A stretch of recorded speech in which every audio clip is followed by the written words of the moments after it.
Global IT के YouTube channel पे आप सभी का एक बार फिर से स्वागत है। आज जो हम लोग स्टार्ट करने वाले हैं, जो हमारी फिटर थ्योरी की क्लासेस चल रही थी आईटीआई सेकेंड ईयर के लिए, उसका पार्ट 13 सॉल्व करेंगे। अगर आपने इसके पहले का वीडियो नहीं देखा है तो सबसे पहले प्लेलिस्ट में चले जाइए, वहां पे आप जो है पहले पार्ट 1 से पार्ट 12 तक देख लीजिए, फिर 13 वाला देखिए, ज्यादा अच्छे समझ में आएगा, ज्यादा मजा आएगा। ठीक है, जो मैं आपको क्वेश्चन कराऊंगा उसका पीडीएफ आपको कहां से मिलेगा, उसके लिए आपको इस वेबसाइट विजिट करना पड़ेगा www.globalit.org। वहां वेबसाइट पे आप जाएंगे, आपको इस टाइप से इंटरफेस सबसे फ्रंट पेज पे मिल जाएगा, जिसमें पहला ही ऑप्शन होगा निमी मॉक टेस्ट, जहां क्लिक करके आप टेस्ट दे सकते हैं। दूसरा ऑप्शन होगा निमी क्वेश्चन पीडीएफ, जहां क्लिक करके पीडीएफ डाउनलोड कर सकते हैं। तीसरा ऑप्शन है सीबीटी एग्जाम क्वेश्चन पेपर, जहां क्लिक करके आप प्रीवियस ईयर के सीबीटी वाले पेपर डाउनलोड कर सकते हैं। सारा ऑप्शन एक ही जगह है। थोड़ा सा मैं आपको बता दूं कैसे करना है। आपको अपने मोबाइल फोन पे गूगल में सर्च करना है ग्लोबल आईटीआई। जैसे सर्च करेंगे पहली वेबसाइट globalit.org के नाम से मिलेगी, इस पर क्लिक कर लेना है। क्लिक करेंगे, जैसा मैंने आपको बताया था, सामने ही सारा इंटरफेस आ जाएगा। पीडीएफ के लिए पीडीएफ वाले पे क्लिक कर लीजिए। क्लिक कर लिया हमने पीडीएफ में, नीचे को स्लाइड करेंगे, दो ऑप्शन देखिए यहाँ पे, कई सारे ऑप्शन, इसमें से एक है fitter theory PDF plus test, इस पे क्लिक कर लेते हैं। ऐसा कुछ आ जाता है तो इसको बंद कीजिए, कर दीजिएगा। ठीक है, नीचे को स्लाइड कर लेते हैं। अब देखिए यहाँ दो option, fitter first year, fitter second year. आप फर्स्ट ईयर के हैं या सेकंड ईयर के हैं? सेकंड ईयर के हैं तो सेकंड ईयर पे क्लिक कर लीजिए, नीचे को स्लाइड कीजिए, थोड़ा सा नीचे स्लाइड करेंगे, देखिए यहाँ पर मिल जाएगा fitter theory second year PDF question. Part 1 से पार्ट 10 में सारे पीडीएफ के क्वेश्चन अपलोड है, जो मैं आपको क्वेश्चन करवा रहा हूँ। प्लस अगर आपको प्रीवियस ईयर के पेपर डाउनलोड करने, सीबीटी एग्जाम पेपर वाले, तो नीचे fitter theory previous year question paper, यहाँ पे आंसर शीट सब अपलोड है, तो सबको डाउनलोड करके आप देख सकते हैं। ठीक है, चलिए ये हो गया हमारा पीडीएफ की बात। अगर यहीं पे बात कर ले हम लोग क्या कि हम लोग टेस्ट कैसे देंगे, तो वही आपका वेबसाइट को आपको ओपन करना है। जैसे ही वेबसाइट ओपन होगी, फ्रंट पेज पे ही आप देख रहे थे, सबसे पहले ही क्या था, पहला ही ऑप्शन था निमी मॉक टेस्ट, इस पर आपको क्लिक कर लेना, नीचे स्लाइड करना, फिर ये आपसे पूछेगा भाई टेस्ट किसका देना, fitter theory first year, fitter theory second year. आप सेकंड ईयर वाले के हैं तो सेकंड ईयर वाले पे क्लिक कर लीजिए और नीचे को स्लाइड कर लीजिए।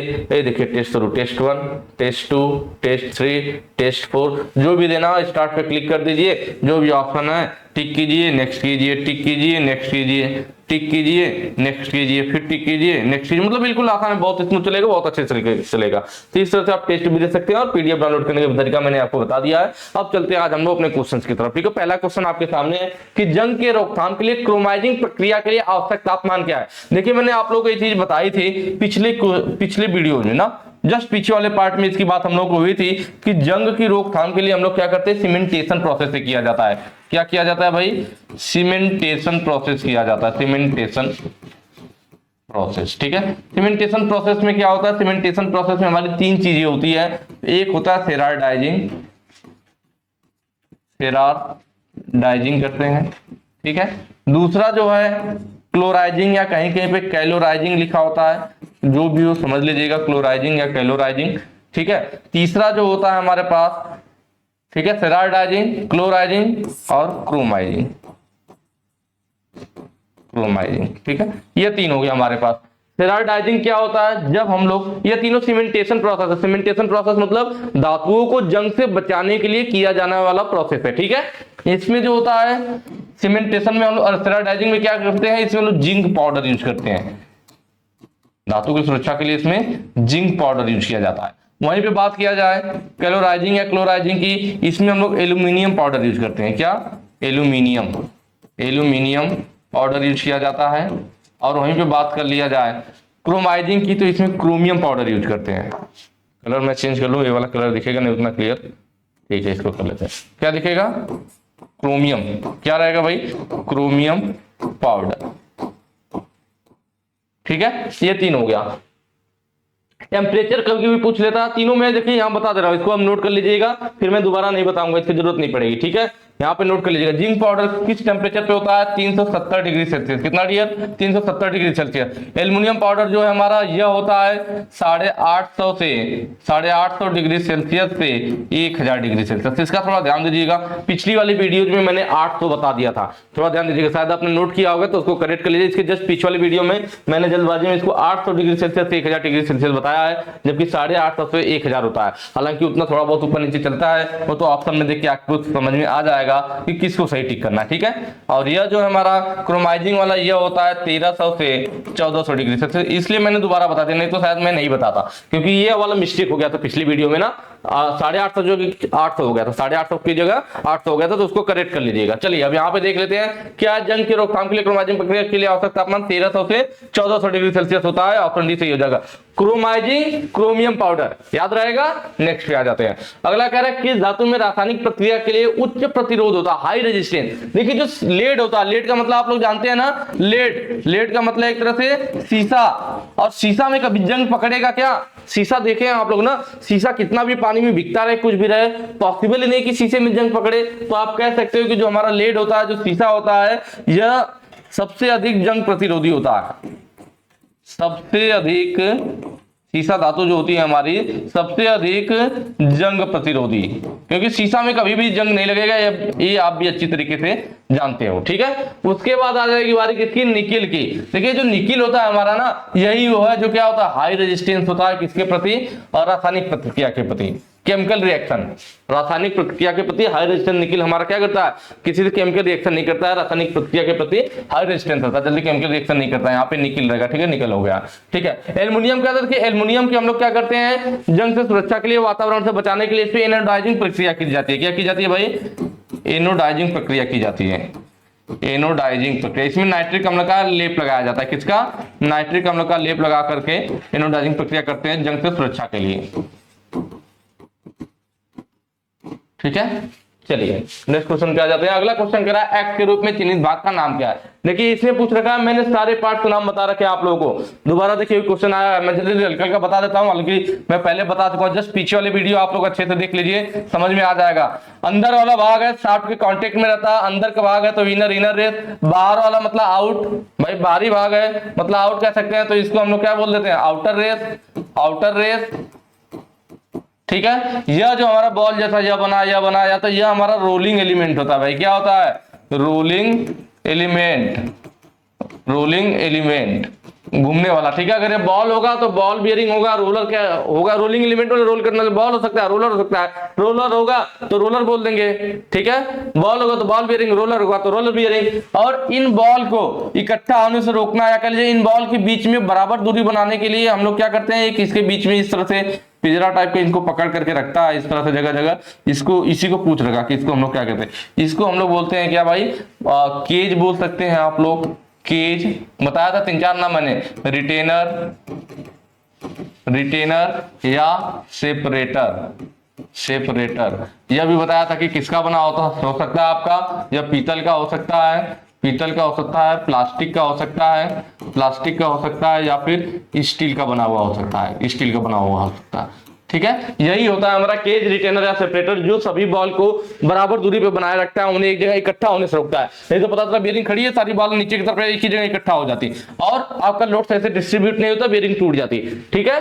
तो ये उसका काम है। बाकी जो rolling element, outer race, inner race, ये सब हमारे जनरली क्रोमियम निकिल एलॉय के बने होते हैं, ठीक है। चलिए सॉरी, क्रोमियम निकिल स्टील के बने होते हैं, हो गया। तो यहाँ पे इसको पूछ रखा था क्या है भाई? केज, रिटेनर, सेपरेटर है। ऑप्शन देखिए, तो यहाँ लिखिए बाल सेपरेटिंग केज, ऑप्शन डी सही हो जाएगा, ठीक है। इनर रेस, आउटर रेस मैंने आपको बता दिया, बाल केस या नहीं होता, बाल केस का होता है, बाल केज होता है, केस नहीं केज, ठीक है। तो ऑप्शन डी सही हो जाएगा, बाल के सेपरेटिंग केज। नेक्स्ट पे आ जाइए। अगला कह रहा है लाइट लोडिंग और कम गति के लिए। यह भी जस्ट मैं देखिए, इसके पहले वाला पार्ट मैंने काफी लंबा टाइम भी लगा था, और मैंने बताया था कि ये पहली वीडियो हमारी बियरिंग से रिलेटेड, तो इसमें टाइम लगेगा और मैं आपको डिटेल में बताऊंगा। तो पार्ट 12 जो अच्छे से देख लिया, ये सारे क्वेश्चन ऐसे सॉल्व कर ले जाएगा। तो आपकी जिम्मेदारी है इस पार्ट से ज्यादा पार्ट 12 पे ध्यान दीजिए, वहां मैंने पूरा अच्छे से सब डिटेल में समझाया, उसको देख लिया आपने, या काम खत्म। उसमें मैंने बताया था कि लाइट लोडिंग मतलब कम भार और कम गति के लिए कास्ट आयरन यूज करते हैं। टीन ब्रोंज, टीन ब्रोंज हमारा मीडियम लोड के लिए यूज किया जाता है भाई। किसके लिए यूज किया जाता है? जहां पे मीडियम लोड हो। उसके बाद कैडमियम बेस्ड एलॉय, यह भी मैंने आपको बताया था किसके लिए? हाई टेम्परेचर, हाई टेम्परेचर और हाई लोड के लिए, higher load higher temperature, high temperature और हाई लोड के लिए। फिर यहाँ पे कॉपर लेड एलॉय की भी बात हुआ था कि जो हमारा कॉपर लेड एलॉय होता है, यह क्या होता है? तो यह एक हमारे पास आता है क्या, जैसे ये कैडमियम बेस्ड एलॉय है ना, तो जो कैडमियम बेस्ड एलॉय में बात हुआ कि हाई टेम्परेचर हाई लोड के लिए होता है, तो ये इसकी अपेक्षा जो होगा कॉपर लेड एलॉय वाला ना, इसकी अपेक्षा अधिक लोड पे, टेम्परेचर पे नहीं, अधिक लोड पे, इसकी अपेक्षा क्या करेगा? हमारा अधिक लोड पे काम करेगा। किसकी अपेक्षा? कैडमियम की अपेक्षा।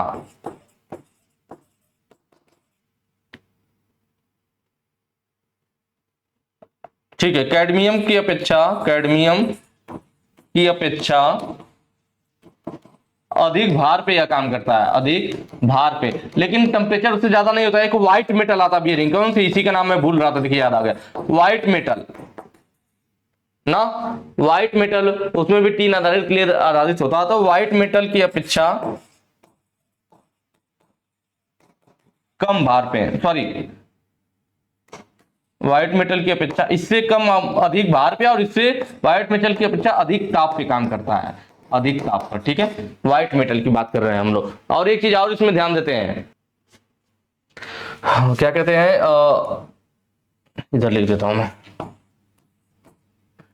इलेक्ट्रिक मोटर्स, इलेक्ट्रिक मोटर्स और कनेक्टिंग रॉड की बात करता है, किसकी, कनेक्टिंग रॉड, कनेक्टिंग रॉड, इनके लिए जो है तो इलेक्ट्रिक मोटर्स और कनेक्टिंग रॉड के लिए भी कॉपर लेड एलॉय की बेरिंग यूज की जाती है। या टरबाइन भी कभी कभी आ जाता है, क्या, टरबाइन, उसके लिए भी, ठीक है। तो ये सारे पॉइंट ध्यान रखिएगा। नेक्स्ट पे चलते हैं, हालांकि ये सब चीजें पहले हो चुकी है।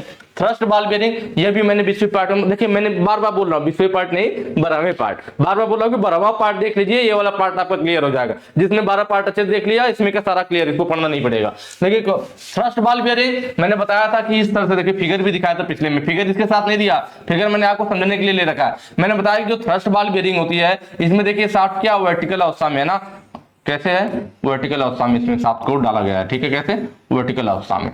तो ये जो हमारा होता है, यह बियरिंग है, देखिए बियरिंग है, बियरिंग के होल में से शाफ्ट डाला गया है, ये बियरिंग होगी, बियरिंग के होल में शाफ्ट, देखिए अपर इनर आउटर रेस है और बीच में बॉल है। तो ये बॉल है हमारी बियरिंग है, लेकिन थ्रस्ट बॉल बियरिंग है। ये कैसे लोड ले रहा है, तो इसके थ्रस्ट पे लोड लग रहा है, बियरिंग के एक्सिस या थ्रस्ट एक्सिस पे जब लोड लगता है, या एक्सिस के पैरेलल, बियरिंग के एक्सिस पे या एक्सिस के पैरेलल जब लोड लगता है तो उसे थ्रस्ट बियरिंग कहते हैं। और यहाँ पे कैसे लोड है, वो भी वर्टिकल में लगा है, तो ये वर्टिकल थ्रस्ट लोड सहन कर रही है। कौन सी, वर्टिकल थ्रस्ट लोड। ये जो बियरिंग होती है हमारी, वर्टिकल थ्रस्ट लोड सहन करती है, थ्रस्ट लोड सहन करती है, ठीक है। और मैंने इसके साथ ही बताया भी था कि यह कोई भी रेडियल लोड नहीं लेती, कोई भी रेडियल लोड नहीं लेती है, कोई भी रेडियल लोड नहीं लेती है। तो हम यहाँ पे देख रहे हैं भाई, ऑप्शन देख लीजिए, पहला भी है कि कोई भी रेडियल लोड नहीं ले सकता है। नेक्स्ट क्वेश्चन पे आ जाए। अगला कह रहा है बॉल बियरिंग में क्यों क्या नहीं रहेगा, क्यों रहेगा, क्यों कह रहे ग्रुप्स रहेगा, यहाँ यूएस लिखा हुआ ना, ग्रुप्स रहेगा, क्यों कह रहे ग्रुप्स वाले बॉल रेसेस प्रदान किए गए। देखिए बॉल बियरिंग आपके सामने, यह भी मैं जस्ट पिछले पार्ट में बता चुका हूं, सेम क्वेश्चन आया हुआ था, पिछला पार्ट देख लीजिए आप लोग, पार्ट 12 बहुत इंपॉर्टेंट है। देखिए इनर रेस मैंने बताया, आउटर रेस बताया, इनके बीच में यह बॉल हो गई, और बॉल को पकड़ करके अलग रखने के लिए जो क्लैंप जैसा दिख रहा है, यही हमारा क्या होता है, केज या सेपरेटर या रिटेनर होता है, जो बॉल को अलग अलग पकड़ करके रखता है, ठीक है। तो यह देखिए हमारा जो इनर रेस है, इनर रेस की देखिए ऊपर जो है ग्रुप कटा हुआ है, आउटर रेस के अंदर ग्रुप कटा हुआ है। तो कह रहा है इन्हीं ग्रुप्स को गहरे करने के लिए कह रहा है। तो नॉर्मली जो हमारी बॉल बियरिंग, रोलर बियरिंग, जो नॉर्मल जो भी बियरिंग है हमारी, ये सब रेडियल लोड लेती है, मतलब बियरिंग के एक्सिस के लंबवत लोड को सहन करती है। लेकिन कभी कभी हम लोग इसके ग्रुप्स को गहरा बना देते हैं, क्यों, कि अगर हम मान लीजिए थ्रस्ट लोड सहन करना है, मतलब अगर बियरिंग के एक्सिस के पैरेलल लोड लगने लगे, लंबवत लग रहा है कोई दिक्कत नहीं, रेडियल लोड तो सहन करती है, लेकिन बियरिंग के एक्सिस के पैरेलल थोड़ा बहुत लोड लगने लगे, तब उसके लिए क्या किया गया कि उसको यह सहन कर पाए या बियरिंग, तो हम लोग इसके ग्रुप्स को थोड़ा गहरा बना देंगे। ग्रुप्स गहरा हो जाएगा तो इधर से अगर कोई हमारा लोड लगेगा तो हमारा बॉल बाहर निकलेगा, गहरा ग्रुप्स रहेगा तो उसके अंदर बचा रहेगा, ठीक है। तो यह हमारा जो होता है, ग्रुप्स को हम लोग बढ़ा देते हैं, तो इससे फायदा होता है कि थोड़ा बहुत थ्रस्ट लोड भी ले लेती है। क्या होती है, थ्रस्ट लोड भी कितना ले लेती है, तो रेडियल लोड का जितना बियरिंग रेडियल लोड ले सकती थी, रेडियल लोड का 35% थ्रस्ट लोड, रेडियल लोड का 35% थ्रस्ट लोड भी सहन कर लेती है, सहन कर लेती है, ठीक है। तो यहाँ पे देखिए ऑप्शन अच्छी थ्रस्ट को सहन करने के लिए ऑप्शन भी सही, इसलिए अच्छी थ्रस्ट को भी थोड़ा सहन कर ले, थ्रस्ट लोड को भी सहन कर ले, इसलिए हम लोग क्या करते हैं, ग्रुप्स को थोड़ा गहरा बना देते हैं। नेक्स्ट पे आ जाइए। अगला क्वेश्चन है किस बियरिंग में लोडिंग बियरिंग एक्सिस के पैरेलल होता है, किस बियरिंग में लोडिंग जो होता है बियरिंग एक्सिस के पैरेलल होता है। बियरिंग एक्सिस के पैरेलल की बात कर रहा है, देखिए मैं आपको पहले भी बता चुका हूं कि हमारा लोडिंग बियरिंग एक्सिस के पैरेलल होगा या बियरिंग एक्सिस के लंबवत होगा। अगर बियरिंग एक्सिस के लंबवत हमारा लोड है तो हमारे कौन से रेडियल बियरिंग या जर्नल बियरिंग के नाम से जाना जाता है। और अगर वही लोड बियरिंग एक्सिस के पैरेलल है, भाई बियरिंग है उसके पैरेलल है एक्सिस के या लंबवत है, बियरिंग एक्सिस के लंबवत है तो रेडियल बियरिंग या जर्नल बियरिंग। अगर एक्सिस के पैरेलल है, एक्सिस के पैरेलल है, एक्सिस पे लग रहा है तो थ्रस्ट बियरिंग या एक्सियल बियरिंग होती है, ठीक है, थ्रस्ट बियरिंग होती है। चलिए तो यहाँ पे बात कर रहा है क्या, देखिए स्प्लिट बियरिंग, तो ये जो पहला आपका फिगर है स्प्लिट बियरिंग क्यों कहेंगे, तो देखिए आधा बियरिंग अंदर है और आधा बियरिंग यहाँ पे बाहर दिखाया गया है, हाफ दिखाया गया है ना, और इसके ऊपर वाले प्लेन भाग पे हमारा कॉलर भी बना होता है। तो इसी से हम पहचानते हैं कि स्प्लिट बियरिंग में प्लेन वाले भाग पे कॉलर बना होता है और हाफ कटी हुई होती है, तो स्प्लिट मतलब विभक्त। तो यह हमारी क्या होती है, स्प्लिट बियरिंग होती है। देखिए स्प्लिट बियरिंग हो, थ्रस्ट बियरिंग हो, यह दोनों जो है हमारा प्लेन बियरिंग का ही टाइप है, प्लेन बियरिंग कहिए या इसी को हम लोग फ्रिक्शन बियरिंग के नाम से भी जानते हैं डियर। किसके नाम से, फ्रिक्शन बियरिंग के नाम से भी जाना जाता है। तो फ्रिक्शन बियरिंग का ही टाइप है स्प्लिट बियरिंग, थ्रस्ट बियरिंग। क्योंकि इसमें क्या होता है, फ्रिक्शन बियरिंग क्यों कहते हैं या प्लेन बियरिंग क्यों कहते हैं, क्योंकि ये देखिए ये थ्रस्ट बियरिंग का फिगर है। इनमें क्या होता है कि जो शाफ्ट होती है ना, जैसे अब शाफ्ट इसके अंदर पूरी चली जाएगी, यह देखिए हमारा प्लम्बर ब्लॉक है और ये हमारी बियरिंग है, यही बियरिंग है पूरी लंबी सी। इसमें रोलर ए बॉल नहीं है, इस तरह से पूरी मेटल की बियरिंग अंदर डाल दिया। अब इस बियरिंग के अंदर पूरा शाफ्ट हमारी क्या करेगी, रोटेट करेगी। जितना भाग हमारा इस बियरिंग के अंदर होता है, शाफ्ट का जितना हिस्सा इस बियरिंग के अंदर होता है ना, उसको हम लोग जर्नल बोलते हैं, ठीक है। तो हमारा पूरा शाफ्ट इस बियरिंग के अंदर फ्रिक्शन करता है, क्योंकि भाई हमारी बियरिंग क्या है, हाउसिंग के साथ फिक्स है और शाफ्ट इस बियरिंग में घूम रहा है, तो शाफ्ट का बियरिंग के साथ फ्रिक्शन हो रहा है, इसीलिए इसको फ्रिक्शन बियरिंग बोलते हैं, ठीक है। पूरी हमारी बियरिंग कुछ समय बाद क्या होती है, बियरिंग धीरे धीरे घिस जाती है, फिर पूरा बियरिंग हमें बदलना पड़ता है, यह फ्रिक्शन बियरिंग कहलाती है। और उसी का टाइप हमारा फ्रिक्शन बियरिंग का टाइप है स्प्लिट बियरिंग। ये देखिए थ्रस्ट बियरिंग, थ्रस्ट बियरिंग में क्या है, देखिए थ्रस्ट बियरिंग की हमारी ये वाला जो मैं लाइन खींच रहा हूं, ये बियरिंग है, हाउसिंग के अंदर हमारा ये बियरिंग लगाई गई है, ठीक है। यह बियरिंग हमारा हाउसिंग के अंदर लगाया गया है, यह हो गया इस तरीके से कुछ, ठीक है। और इस बियरिंग यह इस तरीके से, इस बियरिंग हमारी जो शाफ्ट है कैसे वर्टिकल अवस्था में, जैसे आटा चक्की का मैंने नाम लिया था कि आटा चक्की में वर्टिकल में शाफ्ट चलती है, तो यह देखिए हमारा हाउसिंग हो गया, इसमें यह बियरिंग लगी हुई है और इस बियरिंग में शाफ्ट लगा हुआ। शाफ्ट कैसे है, तो बियरिंग के एक्सिस के पैरेलल, शाफ्ट वर्टिकल में है तो बियरिंग के एक्सिस के पैरेलल लोड लग रहा है, तो यह थ्रस्ट बियरिंग कहलाएगी। तो ऑप्शन सी यहाँ पे सही हो जाएगा। बोला अभी तक किस बियरिंग में लोडिंग बियरिंग इसके समांतर होती है, थ्रस्ट बियरिंग में ऐसा होता है और यह थ्रस्ट बियरिंग का आपका सामने फिगर है। तो इसमें भी पूरी शाफ्ट पूरी बियरिंग में फ्रिक्शन करती है, तो यह भी प्लेन बियरिंग या फ्रिक्शन बियरिंग के अंतर्गत आता है। यह जो आपका रेडियल बियरिंग है ना, यह भी देखिए वही हमारा फ्रिक्शन बियरिंग ही है, ठीक है। यह लोड के हिसाब से बांटा, क्योंकि इसमें भी देखिए कोई हमारा बॉल या रोलर नहीं है, इसमें भी हमारी पूरी शाफ्ट क्या है, यह जो ब्लैक हिस्सा दिखाया गया देखिए यह हमारा हाउसिंग है और जो ब्लैक कलर का हिस्सा है बियरिंग है, और शाफ्ट इसके अंदर पूरा रोटेट कर रहा है, तो पूरा शाफ्ट हमारा बियरिंग से फ्रिक्शन कर रहा है। तो यह भी हमारी क्या है, फ्रिक्शन बियरिंग है, लेकिन यह रेडियल बियरिंग के अंतर्गत आता है लोड के हिसाब से।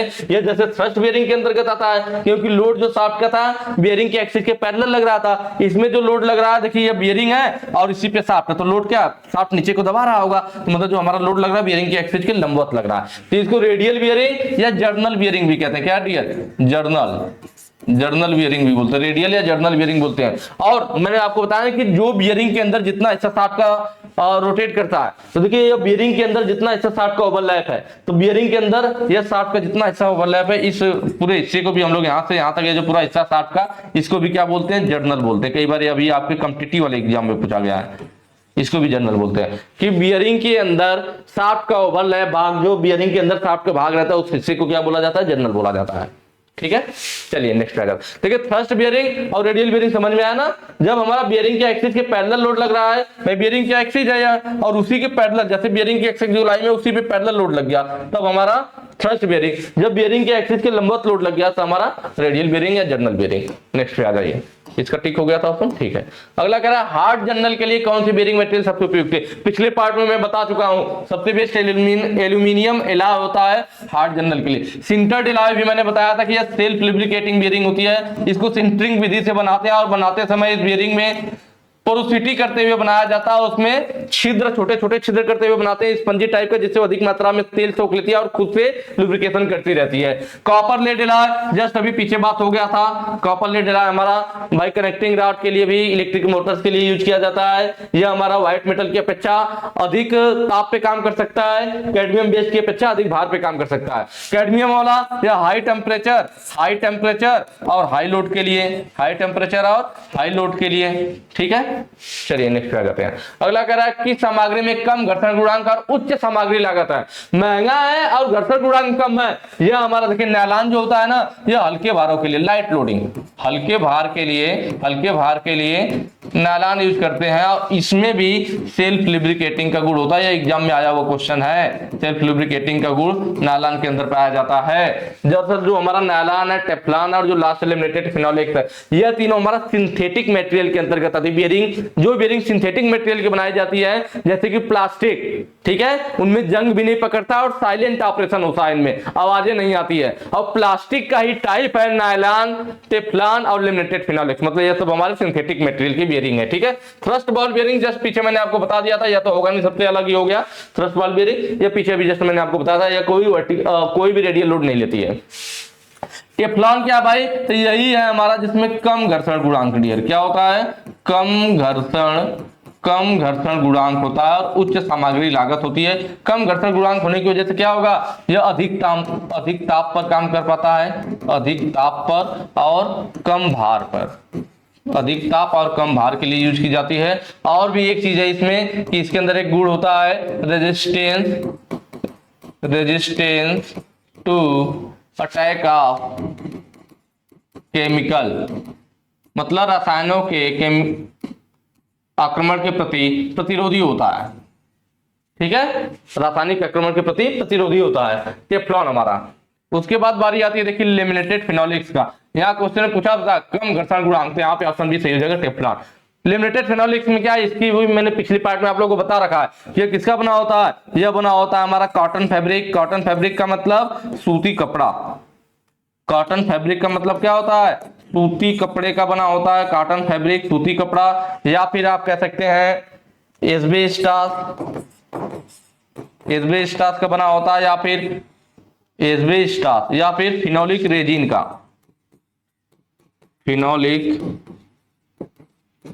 बना होता है, ठीक है।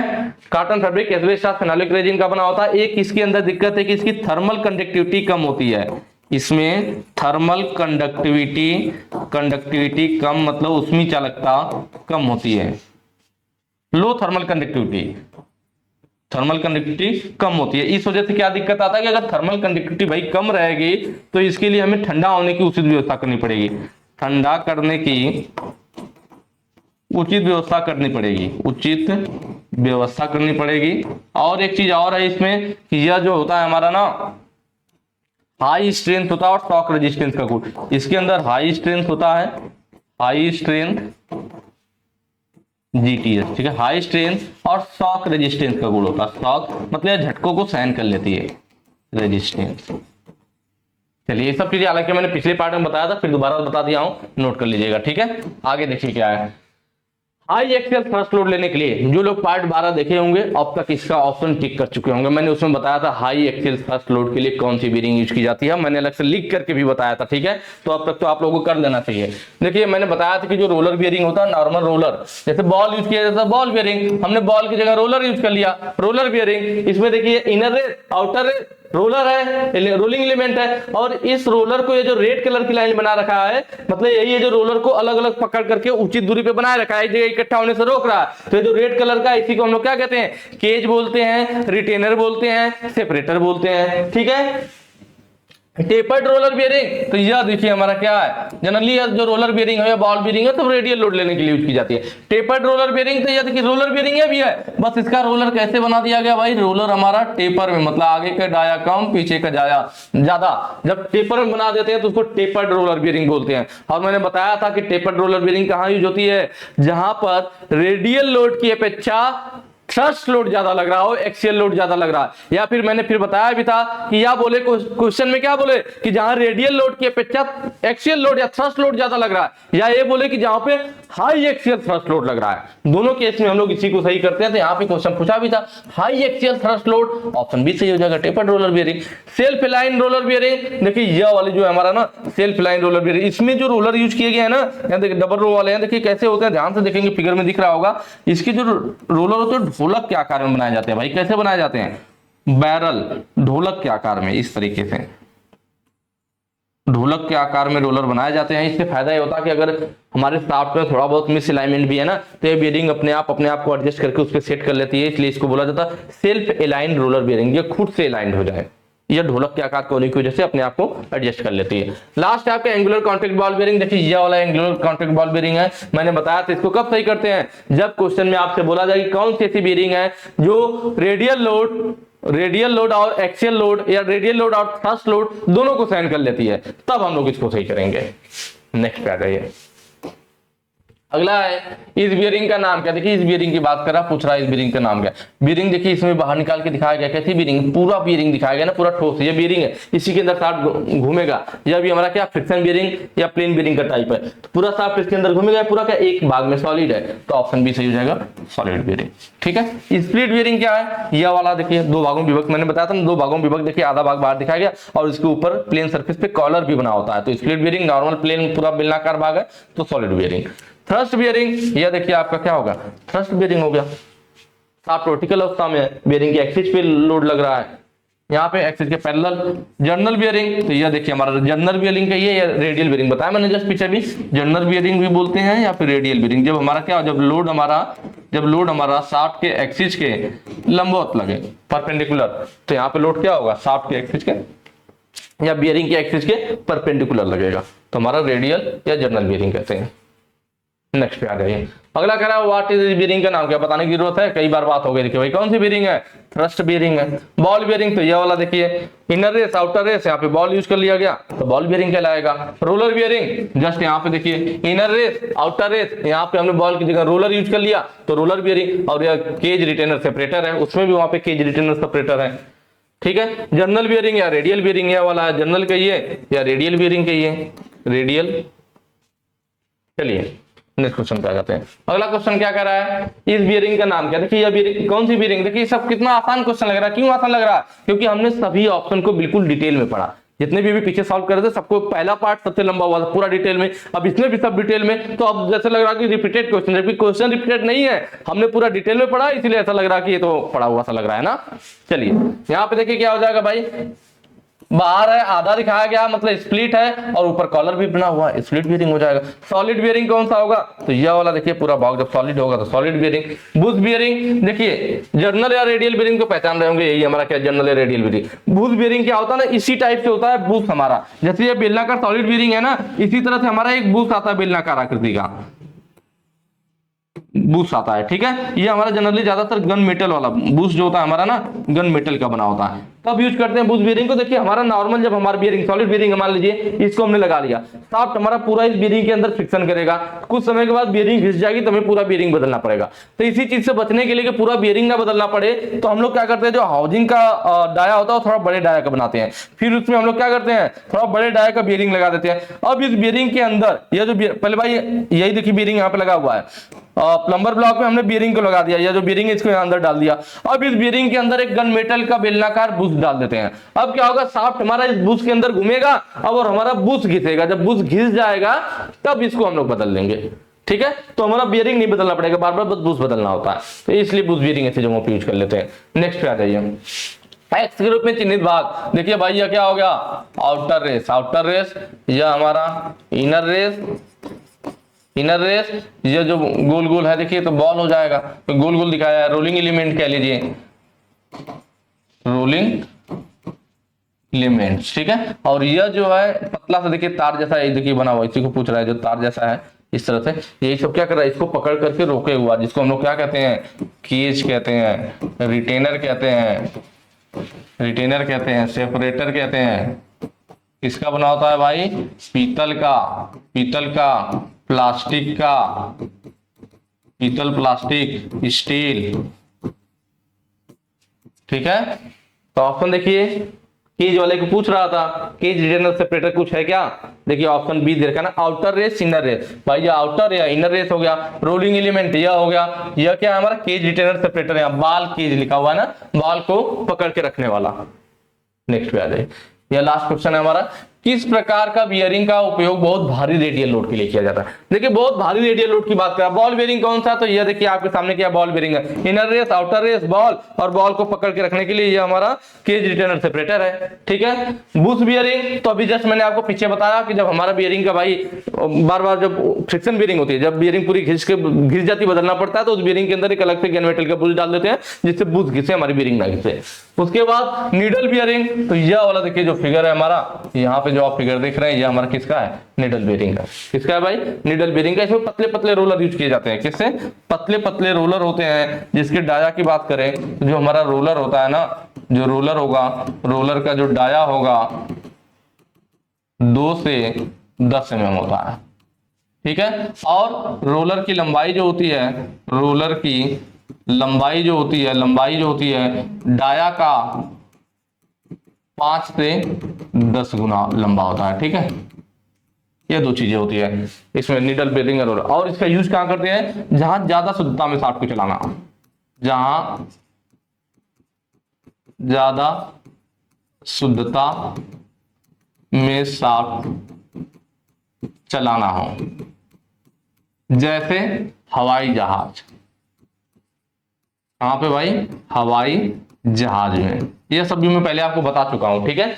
या फिर कह लीजिए जहां पर हाउसिंग में स्पेस कम हो, कहां पे भाई, जहां हाउसिंग में स्पेस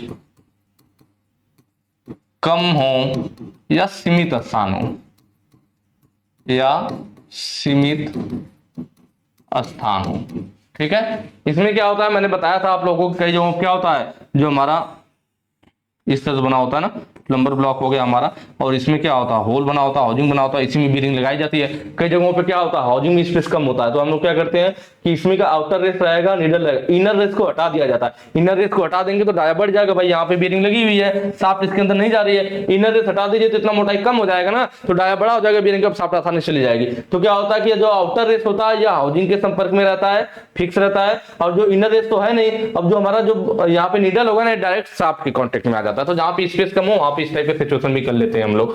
बाकी डबल रो रोलर बेरिंग, तो यह देखिए यहाँ पे हमारा क्या है, एक रो दो रो है ना भाई, आउटर रेस, इनर रेस, ठीक है। यह हमारा रोलर हो गया, रोलिंग एलिमेंट के रूप में रोलर यूज किया गया। और यह जो हमारा रेड कलर से दिख रहा है, यही हमारा क्या है, केज रिटेनर या सेपरेटर है। तो यहाँ पे हम देख रहे हैं, यह जो हमारी रोलर है, 2 रोलर है। तो नॉर्मल जो हमारा बॉल बेरिंग मैंने बताया था कि बॉल बेरिंग और रोलर बेरिंग में कौन ज्यादा लोड लेगा, मैंने बताया था बॉल लोगे तो बॉल की द्वारा अगर कहीं रखते हो तो पॉइंट बनेगा, पॉइंट कांटेक्ट है। और रोलर अगर आप कहीं पे लेते हो, अगर रोलर को कहीं पे रख करके उठाओगे तो रोलर कैसा लाइन कांटेक्ट बनाता है, तो पॉइंट के अपेक्षा लाइन ज्यादा लोड सहन कर पाएगी, तो रोलर इसलिए ज्यादा लोड ले पाता है। और यहाँ पे देख रहे हैं एक रोलर नहीं है, इसमें भी रोलर टाइप का है लेकिन सिंगल है। यहाँ देखिए 2 रोलर यूज कर लिया गया। भाई अकेले रोलर तो लोड ज्यादा लेता है, ये रेडियल लोड, लेकिन 2 रोलर हो गए तो अब और ज्यादा रेडियल लोड लेगा। जनरली ये सब रेडियल लोड के लिए होते भी हैं। तो पूछा भी था कि भारी रेडियल लोड, इसका मतलब 2 रोलर है तो ज्यादा रेडियल लोड ले पाएगा। तो ऑप्शन डी सही हो जाएगा, डबल रो रोलर बियरिंग, 2 रो वाला रोलर बियरिंग, ठीक है, यह भारी लोड सहन कर पाएगा। तो यह हमारा आज का लास्ट क्वेश्चन था। मुझे उम्मीद है आप लोग को अच्छे से समझ में आया होगा। कमेंट करके जरूर बताइएगा पढ़ने में मजा आ रहा है नहीं आ रहा है। बाकी वीडियो अच्छी लगी हो तो ज्यादा ज्यादा शेयर कीजिएगा। और आपका काम यहीं पे खत्म नहीं होता, मैं बार बार आपको बताता हूँ कि जैसे ही आप लोगों का वीडियो खत्म हो उसके बाद आपको तुरंत मोबाइल बंद नहीं करना, आपको तुरंत आपको जाना है अपने गूगल में, वहां आपको वेबसाइट को ओपन करना है www.globalit.org। वेबसाइट ओपन कीजिए, पहला ये ऑप्शन आपको मिलेगा ITI नीमी मॉक टेस्ट के नाम से, उस पर जाइए, वहां पे टेस्ट दीजिए। टेस्ट देने के बाद कमेंट करके बताइए कि आपके कितने क्वेश्चन सही हुए थे। चलिए ठीक है, फिर आज के लिए इतना ही रखते हैं, फिर मिलेंगे नेक्स्ट वीडियो में। Thank you.